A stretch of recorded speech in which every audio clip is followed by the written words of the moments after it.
Hello friends, welcome back to my channel. My name is Kelly and today I am wrapping up the end of March. I already have a video out which I will link where I talk about what I read in the first half of the month. This will be everything else I finished. So I, as always, read a lot of middle grade with my kids mainly for middle grade March, and the first thing that we finished was the audiobook of The War That Saved My Life. This is by Kimberly Brubaker Bradley, and we have a story of a girl and her brother who are billeted kind of without their moms knowing during World War II. Their mom is really a yucky personality. She's terrible. She does not want her kids. She does not love her kids, and her oldest daughter has a cleft foot, and so she, instead of like when she's a baby having it fixed, she takes it as a sign that this girl is evil and locks her away and doesn't let her have any outside contact. Her brother comes in and out and tells her about the world, her little brother. She takes care of her little brother. She does a lot by just crawling around. Her mom gets mad at her when she tries to walk, but so she kind of gets someone to carry her to the train, gets billeted, gets put with a lady who has no desire to have children in her home, but it's the law, and it was just a beautiful relationship that developed between this lady and the kids. She had lost someone very close to her, the woman whose house they're staying in, and these kids need a lot of love and nurturing. So the little girl gets to, use crutches for the first time, gets an adapted shoe. The little boy gets to see airplanes flying off, and, they just make relationships with people in the community. There's this part of the story where it's like about the little girl learning to horseback ride, and it's just gorgeous. I think if you loved the book A Place to Hang the Moon, you will love this book as well. It's just a found family story. So the next book that I forgot to talk about, I actually finished it a little bit earlier in the month, is The Great Brain. And how does one describe this book? So this was written like in the 50s as a historical fiction for like the late 1800s. And we have a little boy named TD and a little boy named JD, and JD is the great brain. He is always coming up with things. He's very smart. It's very amusing. But I will tell you, for tomorrow morning, he is the little boy who does everything you don't want your kids to do. And there are definitely, so it was very funny, it was very entertaining. There are definitely some content warnings for parents, like there is an unexpected death, there is a little boy that gets injured, and there's talks of this little boy wanting to do something terrible to himself. So approach with caution, but it was entertaining. My son that I read this with is 11, and he was like, I can't believe they're doing this. Oh my gosh, they're gonna get in so much trouble. Why are they doing this? Why are they having this conversation? And it was so funny. So he wasn't a fan, but I could see the value of it. It's one, just don't hand it to your kid, maybe read it with them. Anyway, going on to the next book that we listened to. This was Max in the House of Spies by Adam Gidwitz. And so this was the read together book, the group read for middle grade March. And it's about a Jewish boy who is sent from Germany to England to keep him safe during World War II, and his parents are left behind. He's so concerned about him. He, just as in Germany, there still is suspicion against him as both a German and as a Jew. He is sent to live with a Jewish family, so that is good. And then he, decides to show some people that he would make a great spy. And that's where the story kind of goes after that. Also, there's like a supernatural element. He's got some like supernatural creatures who are on his shoulder and talking to him and basically heckling him a lot of the time. This was interesting from the historical aspect, My kids thought it was just okay.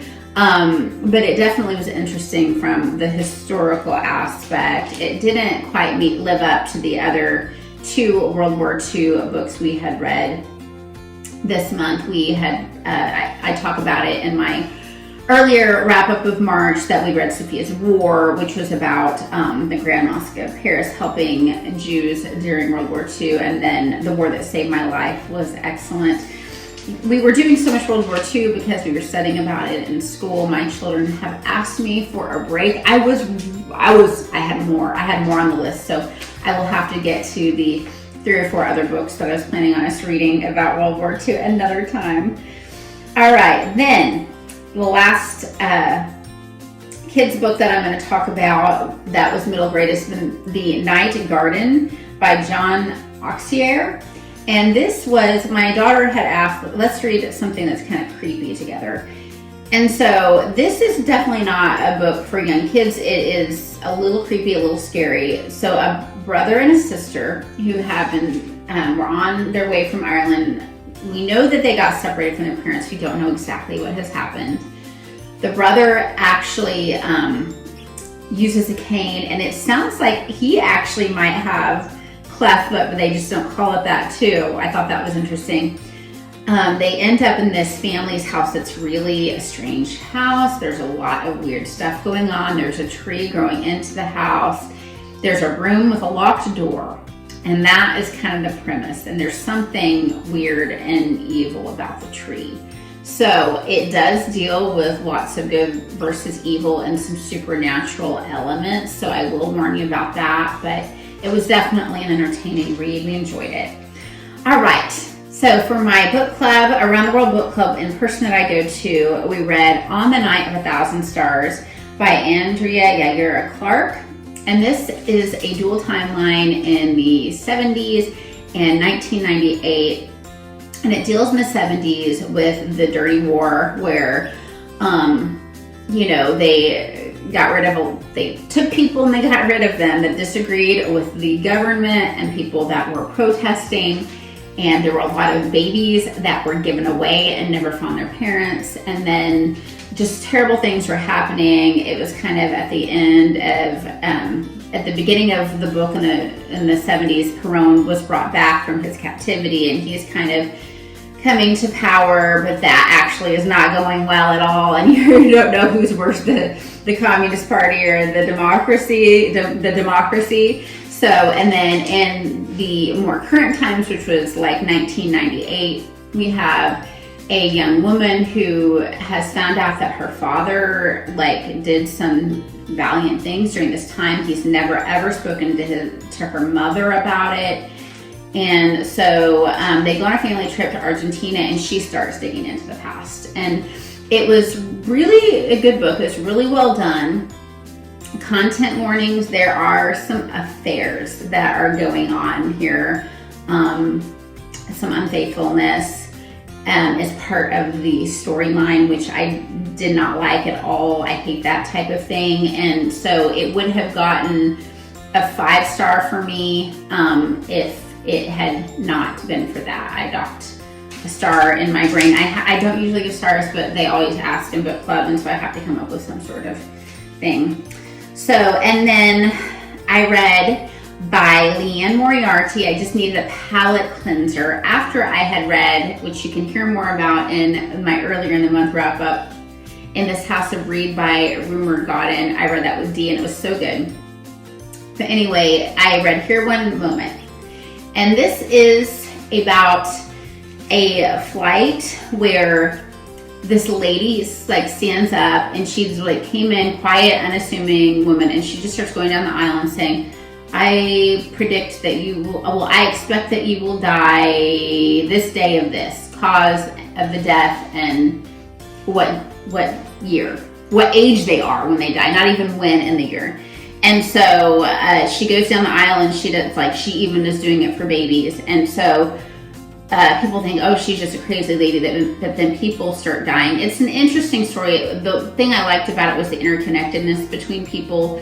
Of course, I do not believe in predictions. And part of the storyline is that she was not aware of what she was doing and what was happening It was interesting. It was a good palate cleanser. And then last but not least, I jumped on the bandwagon, although it has been on my TBR for a very long time. It just moved it up a little bit. Everyone else reading Hamnet by Maggie O'Farrell. And this, if you don't know, is a story of Shakespeare's son that he lost. And it takes, we don't know a lot about Shakespeare's life or his wife, and it tells kind of the story of the wife and the family and what things may have made Shakespeare Shakespeare. And it was very interesting. It was very sad. But I do think it's definitely worth a read. So that's what I read in the month of my second half of the month of March.